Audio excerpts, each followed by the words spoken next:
Good afternoon everybody and welcome to the University of Western Scotland on our wonderful Lanarkshire campus. For those of you here for the first time, my name is Craig Mahoney. I'm the Principal and Vice Chancellor of the University, and it's a delight for me to be welcoming another guest speaker to our now 6th year of Inspiring Women, the series that we've been running at the University.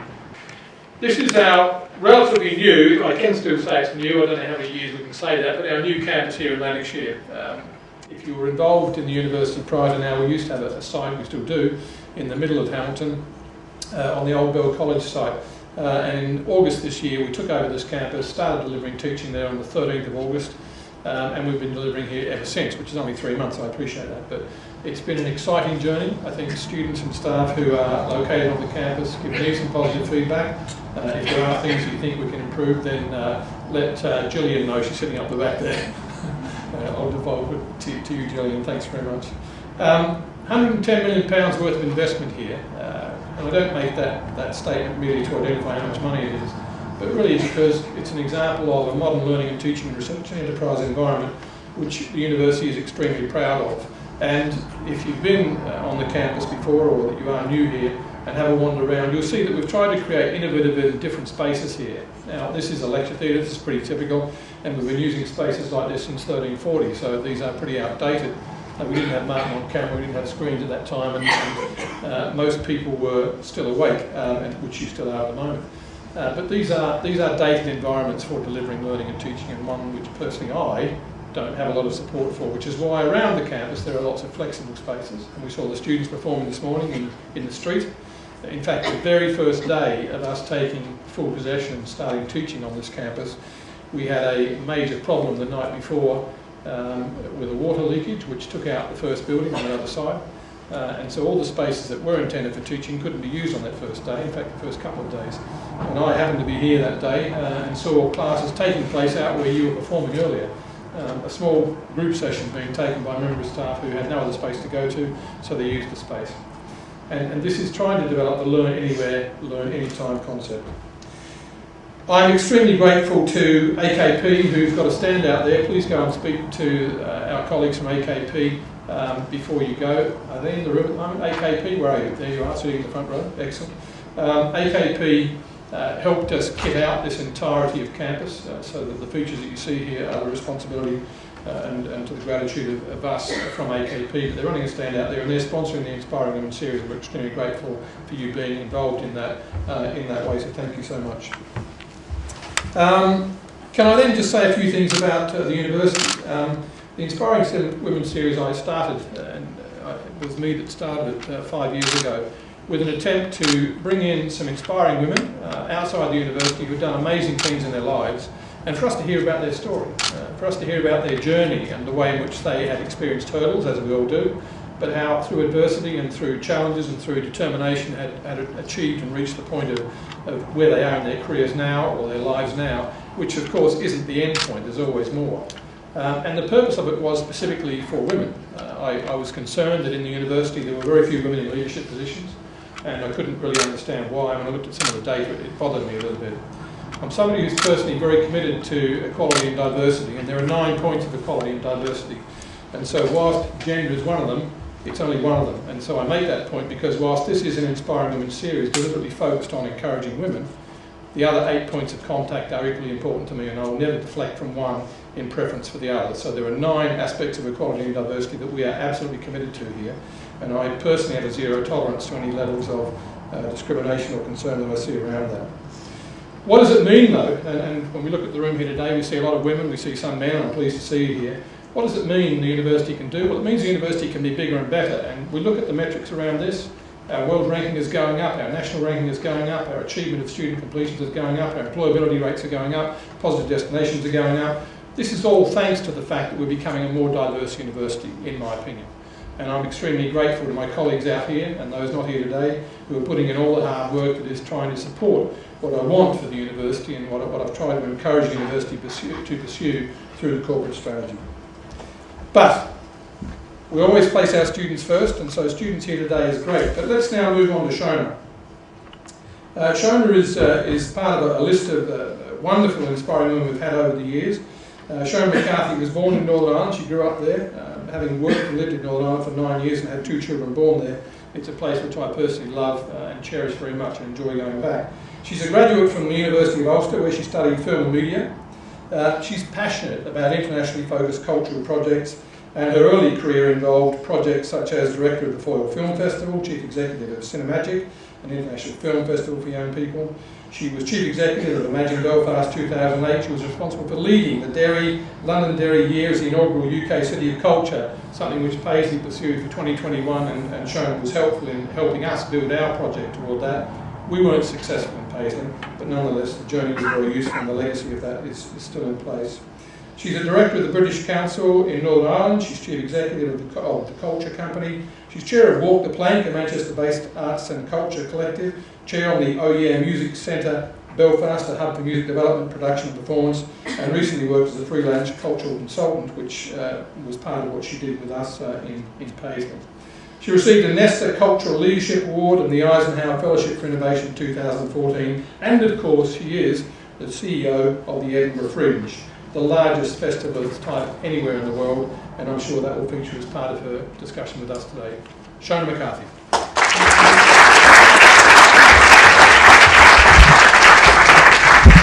Good morning, everybody. That's a kind of daunting introduction, as are the big images of myself that I see around the campus here. Beyonce, I am not, I can assure you. I love this place. I'm completely blown away by what I've seen this morning. Not just the campus itself, which is just phenomenal. You know, for the older people in the room, I don't know what university was like whenever you went there, but it certainly wasn't like this when I went there. So it's hugely impressive, but even more impressive was this group of people here. You blew me away. The future of the Edinburgh Fringe, and indeed all of kind of event management and the arts in Scotland, is safe, I can definitely say, after listening to all of you this morning. And the performances were brilliant, and I just wanted to really say about the performances, you are what brought me into the arts in the first place. Art and performance that has something to say, that is socially engaged, that connects with the realities of our time, that doesn't sit like some sort of pariah above everything else that's going on around it, is what brought me into it in the first place. So thank you. You blew me away this morning, all of you. Thank you. So my biggest issue is that once I start, I'll blether for ages. It's my favourite Scottish word and absolutely applies to me. So I'm going to ask Linda, when I get to about 30 minutes in, if I'm still blethering, give me a final warning or something, please. So this is the formal part. Good afternoon, and thank you so much to Professor Mahoney, the Principal, for the invitation to speak to you. Thanks for Linda and Carly and the team for all of the support. I've got about 40 minutes or so I'm going to try to focus on leadership, teamwork, creativity, adaptability and innovation, all grand ideas. I'm going to try and do this by taking you through a quick canter of my own career and pulling out some stories. So hopefully it will be less of a lecture and more of a sharing of just some stories. I'd like to share some photographs too, because I find it impossible to talk about a career in the arts without bringing something visual or something of the arts into the room. My starting point, though, is to tell you that I really love what I do. I care about what I do, and I've only ever chosen to do jobs that I feel passionate about. With the exception of short stints as a teenager in a bookies, a kettle making factory and Kentucky Fried Chicken, these I was less passionate about. Growing up in Northern Ireland from 1968 was not easy. I don't know how much you know, and I won't bore you with the details, but from 1968, the year that I was born, even though my mother says it was not my fault, there was 30 years of violent conflict known as the Troubles. Aside from the daily carnage, there was a determination to label, to box one in as a nationalist or a unionist, as a Protestant or a Catholic, as orange or green. The public discourse was both polarised and polarising. In real terms, every time you turned on the radio or the television, it was all about Protestants and Catholics, nationalists and unionists. I quickly became aware that none of these issues or ists that society was so determined to box me into really fitted with the person that I wanted to be. I was really fortunate in having parents who tried to raise their 8 children as free thinkers. We did not come from posh backgrounds. My dad was a bricklayer and my mum, well, there was 8 of us, come on, she was kind of busy. I'm the second youngest and I was the first of our family to go to university.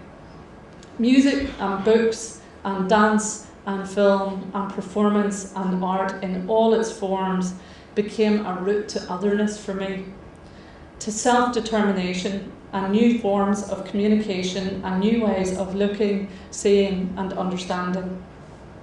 There's a legendary place in Ireland that's called the 5th Province. Ireland, you'll probably know, is geographically divided into 4 distinct provinces: Ulster, Munster, Leinster and Connaught. And this 5th province is a place free from land boundaries, religious or political affiliations. It's the province of the imagination. So hold that idea. The 5th province is the place that I've tried to live in and still try to live in today. So the arts for me are not simply about entertainment, and that's why I wanted to just kind of give you a little bit of that backstory. They're about belonging, identity, community, communication, fresh perspectives and new conversations. So my very first job, Cinemagic Children's Film Festival, I was really fortunate in it was a job that allowed me to bring the world to young people in Belfast without them having to travel. It was a job that allowed me to address some of the things that I deeply resented about my own growing up experience. A job that allowed me to kind of literally explore the whole world. So we have films from India, from China, from New Zealand, from Finland, literally from all over the world. It's the early 1990s and there is a need for something special to galvanise interest. So this film festival for young people becomes the flagship project to start a film industry. It's really amazing. Within 5 years, we were literally bringing the world there. Not only the world, but people like Danny Boyle, who did Trainspotting, Helen Mirren, Roy Disney flew in on his private jet and stayed for a weekend, Brenda Blethyn, Rafe Fiennes, Bob Hoskins. These people and many more came to Belfast, and this was still during the Troubles. Thousands of young people got involved in experiencing film viewing and film making. But apparently there was no evidence of economic impact, so within 5 years it was to be shut down. This brought my first act of defiance. I left my job and took the festival with me, and myself and my fellow believers at the Foyle Film Festival in Derry set the Children's Film Festival up as its own charity. 30 years on, it is still a success. And I meet people in every walk of life, journalists, critics, playwrights, actors, technicians, who tell me that they got their start at a children's film festival in Belfast. Is that not impact? In fact, just this Saturday, and this is a true story, I got a private message on Facebook from a woman who had worked for me 25 years ago, and it literally made me cry on Saturday morning. This is a message she sent me. She said, she lives in Glasgow, by the way. I am randomly messaging you to say thanks. For some context, I am on a training course that involves coaching, and the coach asked me to pinpoint my strengths and where they came from. It made me realise that your leadership formed my first positive thoughts on what a manager should be. Fun, fair, strong, approachable, unflappable, and an all-round good guy. So thanks. Hopefully I will continue to emulate at least some of it. That was from 25 years ago. So it was kind of, to have kind of worked on that project for 10 years of my life, and then somebody come along and say, it's not really proven itself, we need to shut this down. And to now see 30 years on the impact that it's had on people's lives, and to get a message like that on Saturday morning was just a beautiful thing. So the big things that I learned from that are, don't give up on a good thing, even when supposedly those in the know tell you that it's not worth it. Amazing things can be delivered in the most unlikely of contexts. Belfast as a host place for a children's film festival back in the early 1990s, whilst there were still bombs going off in the streets, was not an obvious choice. And yet people came, and people expressed that kind of belief, and people came from all over the world. Another thing that I learned from those kind of early days in my career is that I think money and investment should not be a barrier to things.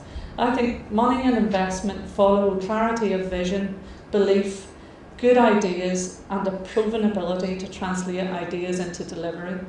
And just some of the ideas I heard from all of you earlier, I just thought were just brilliant and really rooted and personal and important to all of you. So don't let money or lack of resources be a barrier. Find a way, because you all seem to me very passionate about what you were doing, and I certainly believed you. Be brave enough to move on. This is another thing I kind of learned fairly early in my career. I could still be working on that Children's Film Festival. It was just an amazing job, and I did it for 10 years. But there comes a moment where I think you have to be brave and let go. And I did let go, even though at that moment I didn't have something else to move on to. But I genuinely felt that I wasn't adding value to it anymore, that I'd sort of done my bit, and I should just move out of the way and let somebody else with fresh ideas and new thinking take it on, do something even better with it, which they did. So at some point, whenever you guys are knocking on the door going, "Here, missus, would you ever clear off? We want to run the Fringe now," I'll go. So I think that idea of, I've always sort of approached jobs with a view to my own demise, if that makes sense. So even with the Fringe, you know, I've said since I took up the post, I will stay here for as long as I feel that I'm adding value, but this amazing festival has existed for 70 years without my help, and it will exist for another 70 hopefully. So I'll make whatever small mark I can in my time there, but I'm not there with a view to this is a job for life. I'm there with a view to I'll stay with this for as long as I feel like I'm bringing something to it. So I went from Cinemagic to head up Imagine Belfast, the company that was set up to lead Belfast's bid to be European Capital of Culture. It was only 2 years into the peace process, and Belfast needed to press the reset button. Culture and arts to the rescue. Belfast didn't win, but we galvanised a citywide conversation and given the city's artists and its people permission to contribute and to have a seat at the table. We didn't win, but Belfast got all its new buildings anyway. It's a city that is very comfortable with buildings.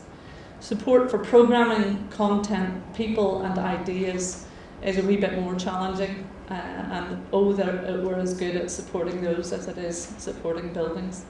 And I say this especially because I was involved behind the scenes with Paisley's bid to be Capital of Culture, and to me there's no such thing as failure in these processes.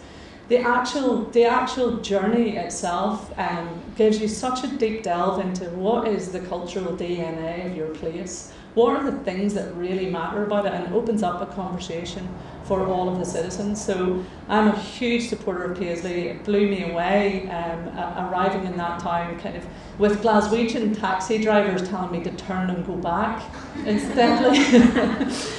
In fact, they weren't saying it in such a polite way. If I can be off camera for a wee second, literally 3 times I got into a taxi at the airport in Glasgow and said, and they said, "Where are you going, pal?" And I said, I'm going to Paisley, and literally turned around and looked at me and went, "What the fuck do you want to go there?" So hence my being completely blown away actually by Paisley when I got there, and I'm now and will remain a huge fan. So cut to 10 years later, and I get to lead Derry Londonderry's year as the inaugural UK City of Culture. I had literally come full circle. But hey, in my very first broadcast interview, the first question I was asked was, "So you failed in Belfast, and what makes you think you're going to make a success in Derry?" I mean, just I don't know what it's like here in Glasgow, but that kind of attitude of, you know, immediately putting a label of failure onto something. You know, if you were in America, not that anybody really wants to be in America right now, but if you were in America, the attitude would be, you can't possibly be a success until you've at least had 20 failures. But something deep-rooted in our society that wants to label people as kind of a failure at an early stage. And I suppose I didn't even realise it at the time, like, but you know, I must have quite a bit of tenacity, because Because sometimes you just have to park it and set it aside and say, do you know what, we can do this, and I don't want to listen to your negative chatter. I'm just going to stay on my journey because I believe in this. So this time it was going to be different because culture is in the driving seat. There's no time for buildings. It has to be about people and ideas. Derry has over 40 years of conflict up close and personal, and there's a real need for that city to tell a new story. We're going to do it all differently. There's not going to be one artistic director making the decisions, but a team of people with different ideas and different backgrounds, because culture is complex, it is not monochrome. There's going to be no orange or green agenda or boring, polarising conversations.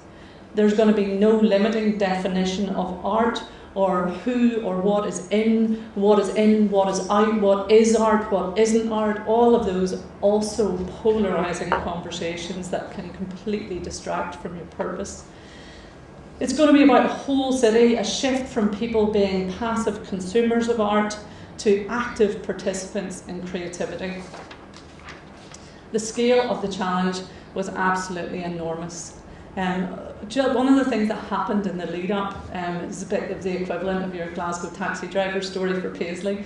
But the single most important new piece of physical infrastructure in Derry was a new bridge, a Peace Bridge it was called. And it was literally the first thing to connect the people on each side of the river as a pedestrian walkway. The only other two bridges were car bridges. So this is a really important moment. It was, it had prime ministers there and presidents, and the EU were there because it was all funded through the EU. Really, really big night in Derry. And journalists came from all over the place. And what really sticks in my memory was it was one of the first nights I had experienced in that city where everybody had come out, like mummies and grannies and babies and daddies and uncles. Everybody had come out. The undertones were playing out in big speakers across Derry, and there was just a really amazing atmosphere. And the BBC, I'm just going to say this because Glasgow will recognise this as well, that the BBC do this thing that if it's a good news story, it just goes out on local BBC Northern Ireland. If it's a bad news story, it'll go right out across the whole network. So this night, the BBC were broadcasting, and it was a broadcast that was going out across the whole network. And it was the Peace Bridge, the opening of the Peace Bridge. So it was like, at last, there's going to be a really amazing, positive story about Derry going out. So the journalist came and he stood at the end of the Peace Bridge and he said, "New sectarian interface for Derry." That was his opening line. And then to add insult to injury, and again, the Glasgow-Edinburgh thing is something similar as the Belfast-Derry thing. So to add insult to injury on a story about Derry's big night, he intercut his journalism piece with scenes of rioting that had happened in Belfast a year before. So that kind of, for me, that was such a benchmark. I showed it to our board in our very first board meetings in Derry to say, this is the journey we have to travel. Because even when something good happens here, they're going to tell a bad story about it anyway. So it was kind of an important moment of recognition. The name of the city, is it Derry, is it Londonderry? A 15-year-old boy in the lead up said, I know, it's friggin' legendary. And that stuck, because for me it was like a 15-year-old had actually completely cut through the crap, had cut through the boredom of the relentless conversation about what we should call this city, and just find something new and original. And it literally became the marketing campaign. So there were bags, there were umbrellas, there were everything that had legendary on them. To give you a sense as well of the challenge, in the lead up, in my first 6 months in the job, there were 2 pipe bombs placed outside our offices by people who genuinely feared that their cultural identity was in some way not going to be recognised by this UK title. Because there are the majority of people who live in Derry see themselves as Irish and not as citizens of the UK. So it was hugely contentious, but our response to that was not to say, these people have no place in our society, these people are terrorists, these people are this or that. Our response was to say, look, this is about culture and the arts. This is an opportunity actually for, if you have issues or questions or things that you want to raise, there is scope for you to do it within this programme. All voices and all identities are welcome at the table, and we made a very, very kind of open plea, and from that moment on we didn't actually have any more pipe bombs, which was a big thing. Lastly, I just wanted to tell you about the dairy thing, that the mantra I gave to the team on the very first day was something that somebody had said to me, and it kind of, I found it really liberating, because especially when I was doing cinemagic and stuff, I was always like, oh, do people know that I did that? Or, why are people not giving us more money because we're doing a really good thing here? And somebody said to me this line that was, you can do great things if you don't care who gets the credit. And I mean, it sounds like a really simple wee thing, but it actually became such an important mantra for me. I found it really liberating, because I genuinely couldn't care less anymore if somebody knows I did something or not. And it was really liberating for our team, because on those City of Culture projects, nobody wants to touch them with a barge pole when they're in the lead-up phase, because everybody thinks they're going to fail. So you get set up to front them all the time because everybody thinks they're going to fail. The minute that they become a success, every politician, every single person is going to be all over them saying, I did that. And I knew this right from the get-go, but the team were like, what is she banging on about? But I found it a really amazing mantra for life, actually. You can do great things, and if that's what you care about, is doing great things, then why would you care who gets the credit? So now I'm going to show you some photographs from Derry, because this explains better what happened. And I'm going to really canter through these. But it's twisted by way of illustration of how we did things differently. So for the very first time, the Turner Prize came out of England, biggest prize in visual arts, owned by the Tate. And our thing was, you can't just bring something from outside. We want these lovely shiny things, but you can't just bring it from outside and plant it into Derry. That's never going to work any more than it would work in Glasgow. So we said, we've got our own curators. We can curate the Turner Prize, and Tate were having none of it. Absolutely no way could we folk from Derry curate the Turner Prize. But we really insisted and sent 3 of our curators over to be interviewed by Tate, who, no surprise, came back and said, actually, these people are pretty good. Yeah, okay, we'll let you have that one. And then we went on from that to put up the argument as well that all of the team who worked on the whole Turner Prize should all be local, because these things are only important in coming to your city, in my view, if they in some way leave a legacy of enhanced experience and learning behind them. So that was the approach that we took with absolutely everything, even the mighty Tate and the Turner Prize. Schechter, one of the greatest choreographers in the world today, had an amazing show called Political Mother. Again, Hofesh wanted to bring it and put it in Derry, and he said, well, look, we have our own dancers and we have our own musicians here, and again was brave enough to go with us. And so he auditioned for 30 local musicians. 10 of them were from Orange bands. So these were guys that were normally just seen marching on the 12th of July, banging drums. And I say this because I'm no big fan of Orange bands, but what was really interesting about this was that they were singing for the first time for their musicianship rather than their ability to march. So it was just that thing about trying to see things differently and trying to come at things in a different way. And then there were 10 Irish traditional musicians and 10 rock guitarists. And I swear this is still, for me, one of the most outstanding things I've ever seen in my life. And they worked with 30 local dancers too. And it was just by way of illustration of the approach that we took. Again, we wanted to work with the outside, but we also wanted to promote and support our own local talent. So this is the National Youth Orchestra from London, and there was 160 young musicians who come over from London, but we matched them with 160 young musicians from Derry. And they learned and auditioned and performed together, and the idea was that they would perform in the 2 big concert halls in Belfast and in Derry. But for me that wasn't enough. That's good. That's like, yeah, we can do that. And the usual people will come to those venues and see them, or we can do something different. So we persuaded the National Youth Orchestra that actually what we could do is split them up into smaller groups of like ensembles of 4 or 6 or 8 musicians. And what they would do was they would use the living rooms of the 160 young people from Derry as their concert halls. So they would go back and play the music that they had learned, but play them in people's own living rooms. So again, the mummies and daddies and the uncles and the grannies, everybody came round to listen to these young people performing music. And Sarah from the National Youth Orchestra in London said it had changed their practice forever. So it's just that whole thing about trying to do things differently. Getting the All-Ireland flag, this was part of the thing about the guys who put the pipe bombs outside our offices, felt that in some way by having the UK City of Culture designation, it was going to dilute the notion of Irishness and Irish culture. The biggest festival of Irish music annually on the island of Ireland is the All-Ireland flag. In its 60-year history, it had never been to the north. So we made this massive pitch that this festival in this year, as part of a statement that culture is for everybody and all communities are involved, can we have the All-Ireland flag? And we had it in Derry, 450,000 people experienced the flag. We brought world music at Buena Vista Social Club, Nile Rodgers and Chic. We played with ideas that are completely locally rooted, like the whole story of Columba and Columkill. So from my owner, Columba returned to his city on a tiny curragh coming up the River Foyle. And we worked with Frank Cottrell-Boyce, the writer who had just done the opening ceremony of the Olympics.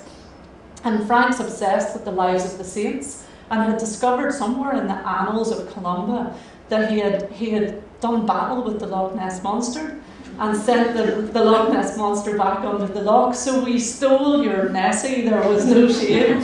And she came up the River Foyle. This was absolutely enormous. You can't really tell the scale here.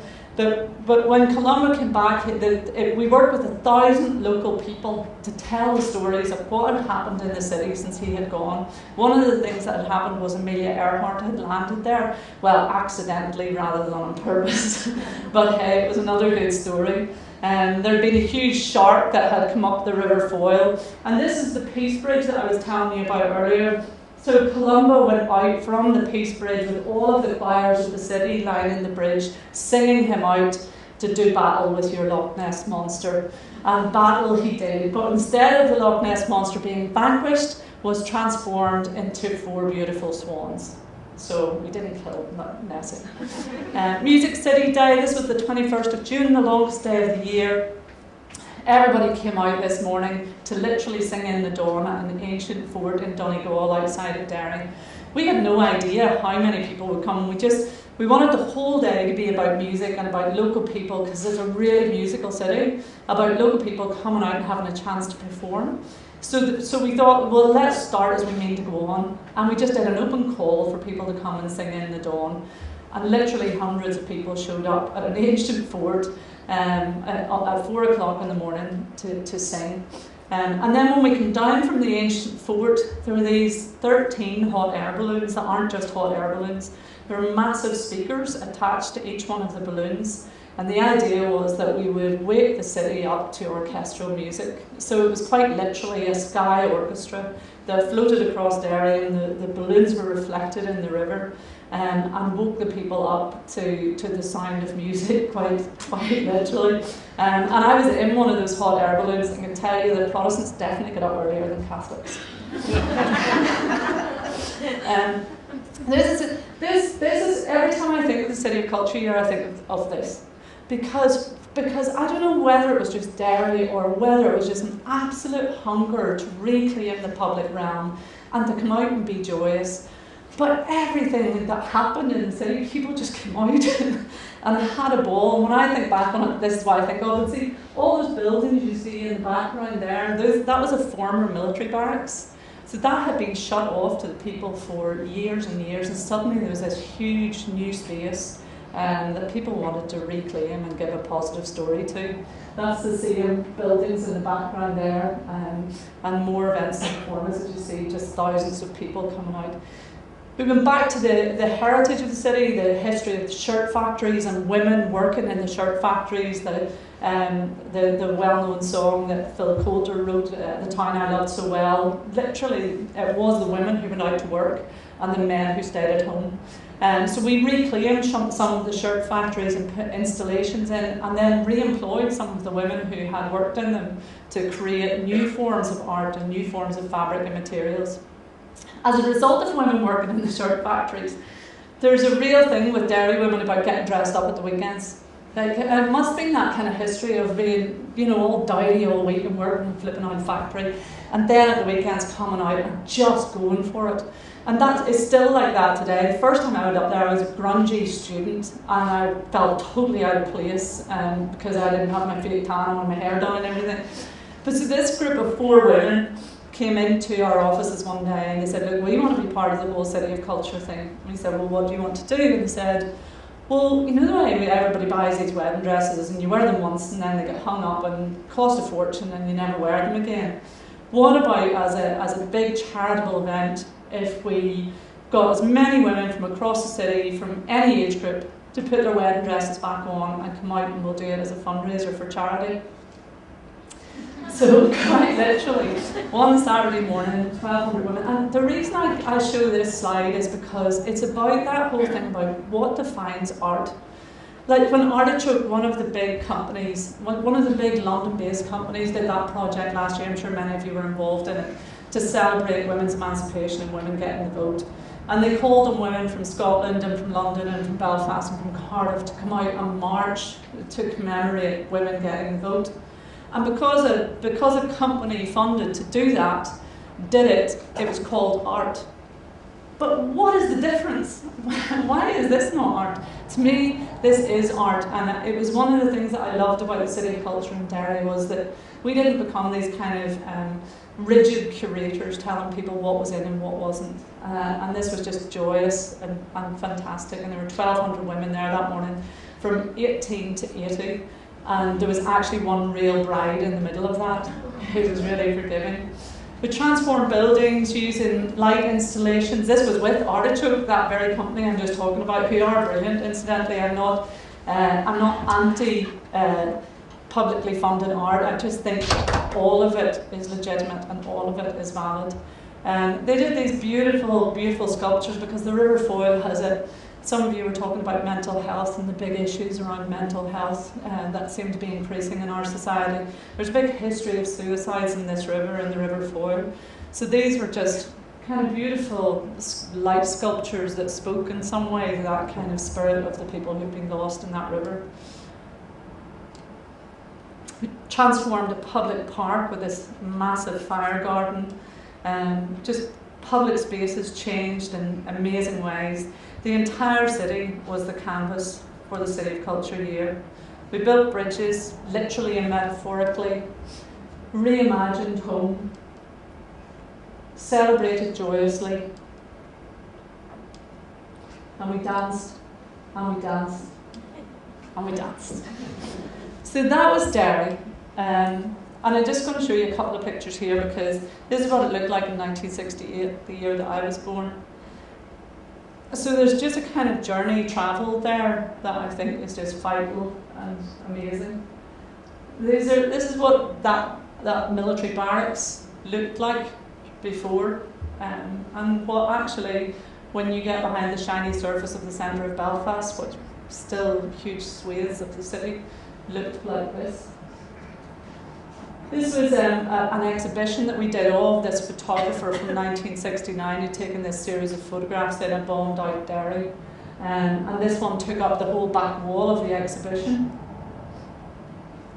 This is the woman who was in the photograph. Her name is Anne Kelly, and she came and stood and looked at that photograph every single day for the whole of the exhibition.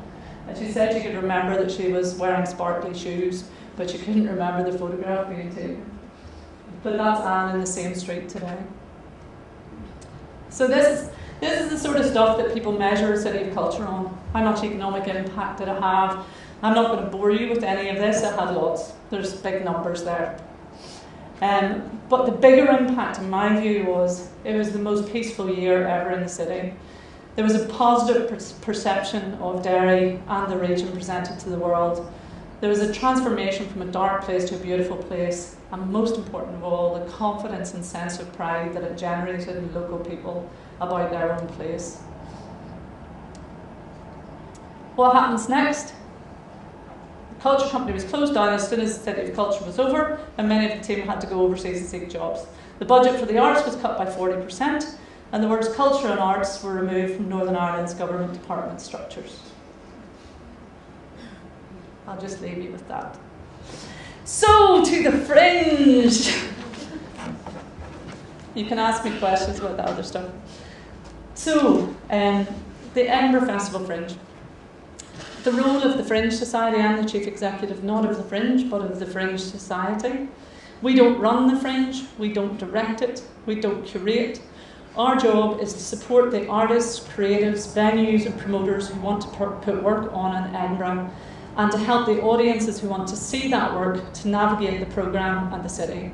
And we promote the Fringe in its entirety, locally, nationally and overseas. I wouldn't have been interested in any other festival job.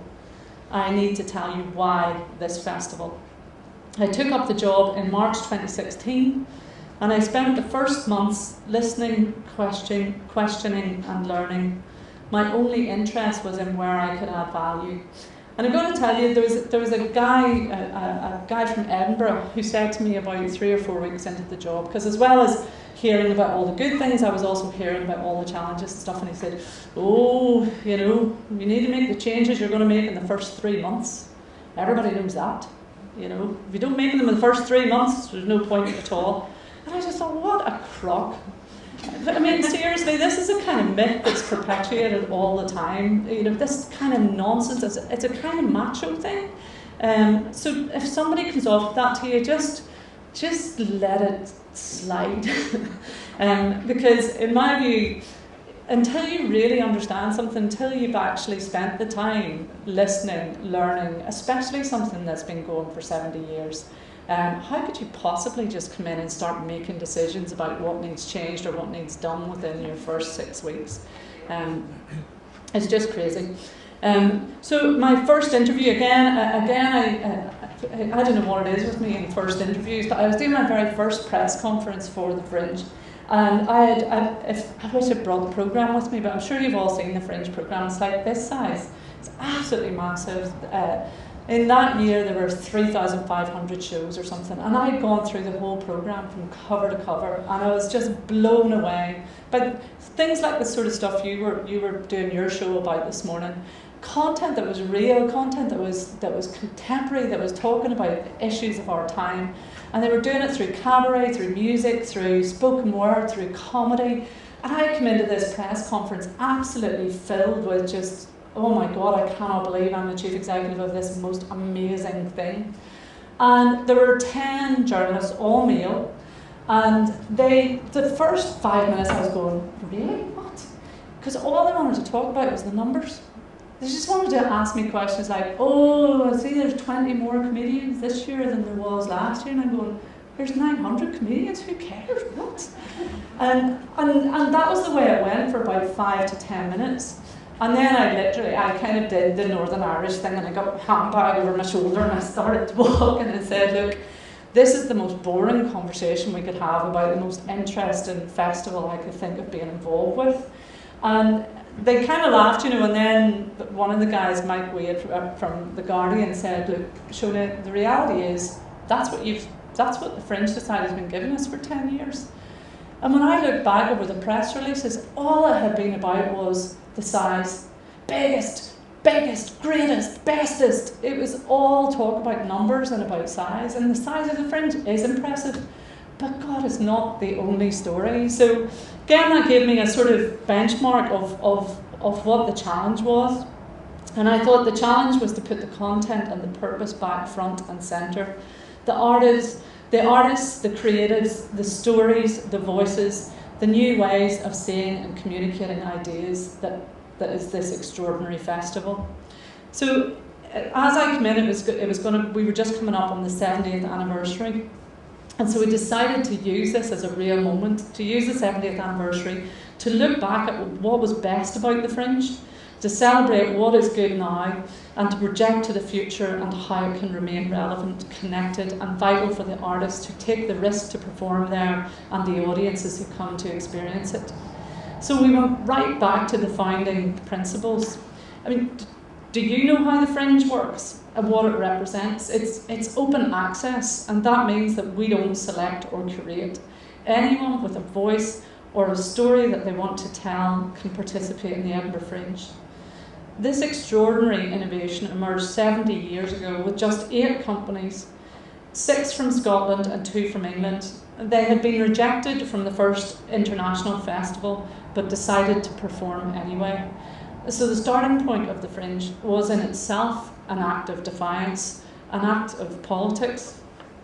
Over 70 years, it has kept that founding principle of open access. In my view, the best way for me to describe it is like a precursor to YouTube. A massive innovation at the time, and it still is.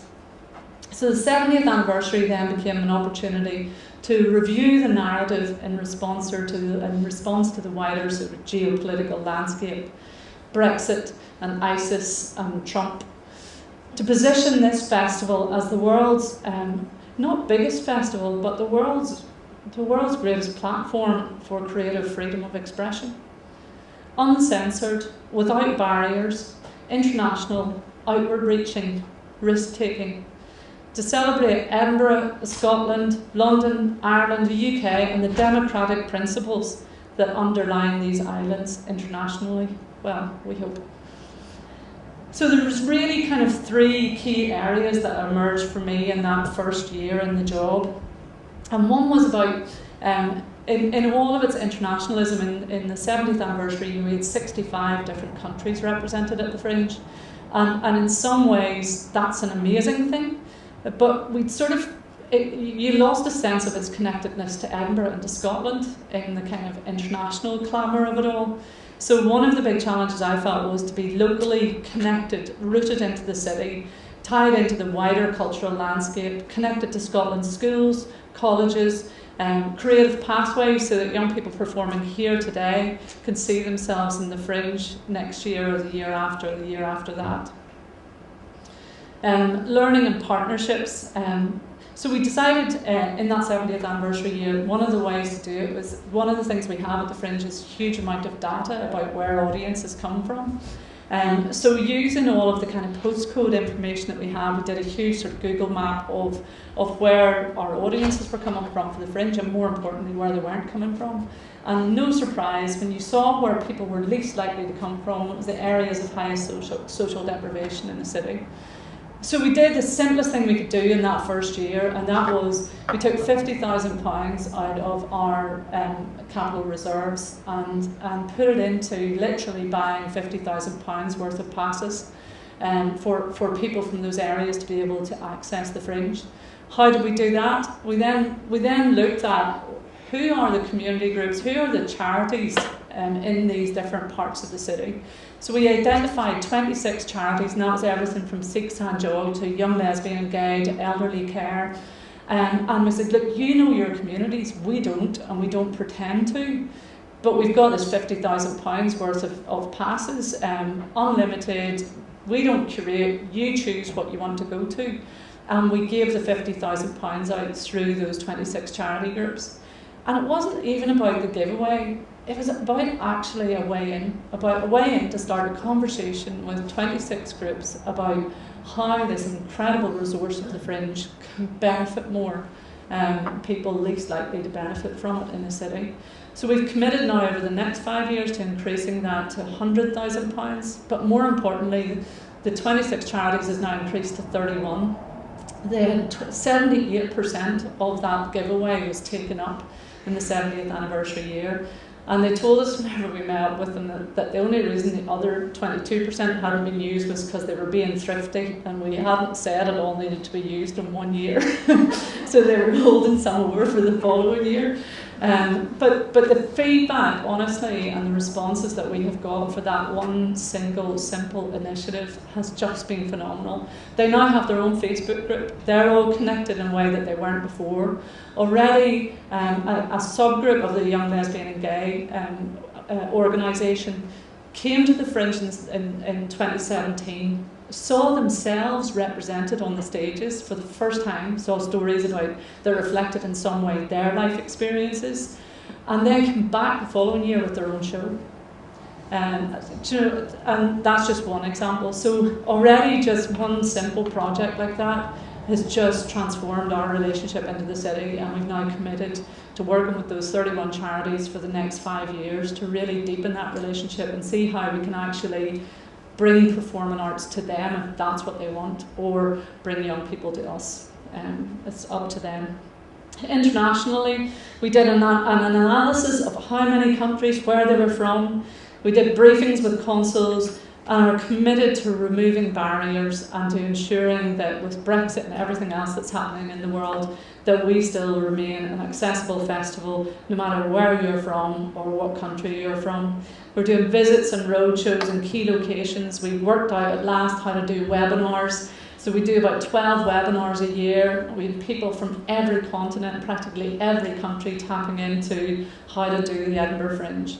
And the other thing that we kind of realised in that 70th anniversary year was that it wasn't just a celebration of the Edinburgh Fringe being 70.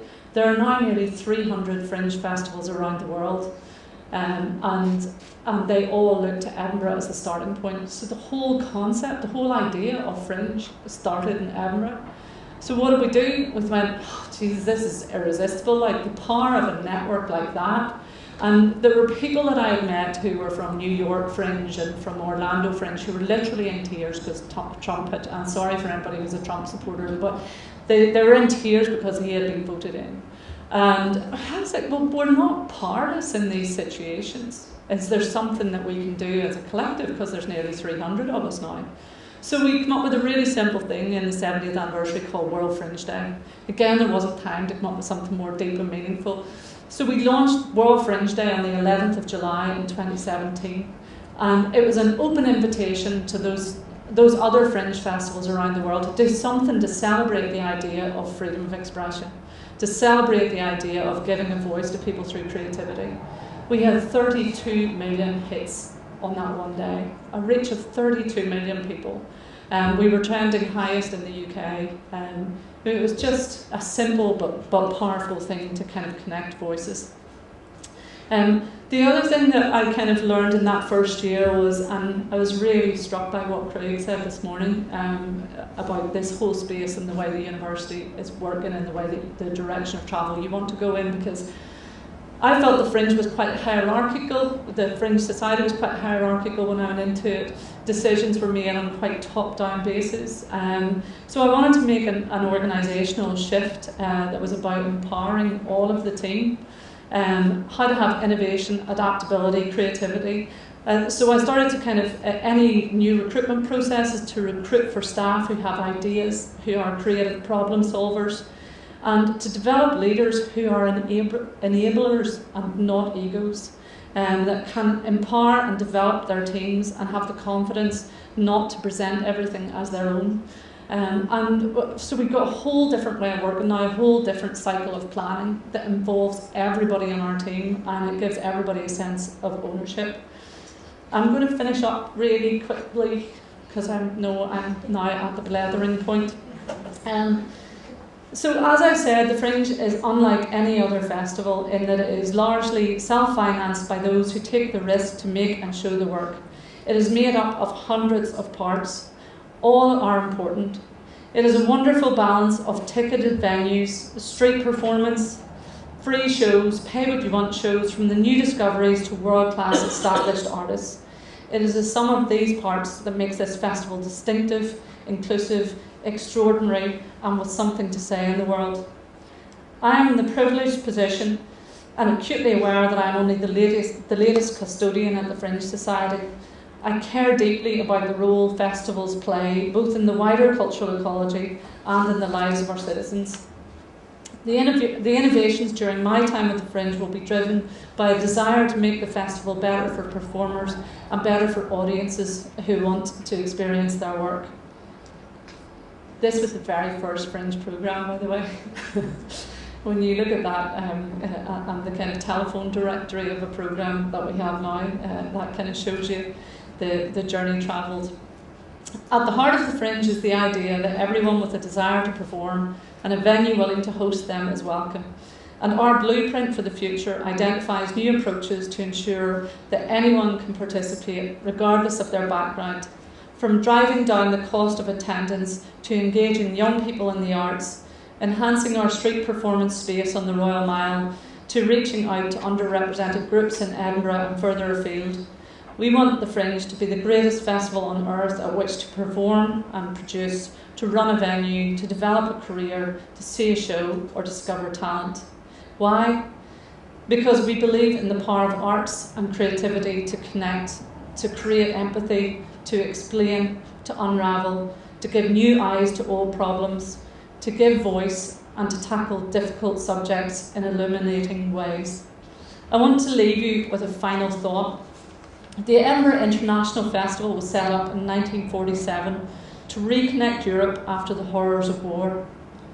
City of Culture titles have been given to Derry, Liverpool and Hull and Glasgow because they really needed it. Failing schools turn to arts to create the potential for their children to achieve, and it works. Time and again it works. The Edinburgh Fringe has been giving voice to performing artists for 70 years because in 1947 8 local companies needed to have a voice. This year 967 Scottish shows had a voice at the Edinburgh Fringe, along with 58 countries. And it is quite simply the greatest platform for creative freedom of expression. The creative industries are the fastest growing sector in the UK economy. They provide 2 million jobs and are worth 92 billion. Scotland, Ireland, England, Wales, we are really big at this stuff. We excel in the world at music and storytelling and humour and creativity. We're good at it and people like it and they like us for it, and it's important. At moments of greatest decline, devastation, we turn to culture and art for healing, for connection, for leadership and for fresh ideas. So I have a question. Why do we need to wait till the chips are down? What might our places and our communities look like if we invested in culture all year round as an entitlement? And I think Scotland has got a real moment to steal this crown. The cultural strategy is just about to be completed. You have this incredible kind of wealth of performance and live entertainment and activity here in Glasgow. You've got this amazing kind of showcase of the festivals in Edinburgh. You've got Paisley still delivering on its ambitions to be a city of culture, even though it didn't win the title. I just think there's an amazing moment in this country, and you're ahead of the game. And I hope you'll all be champions of the cause. Thank you so much, and I'm sorry for blethering.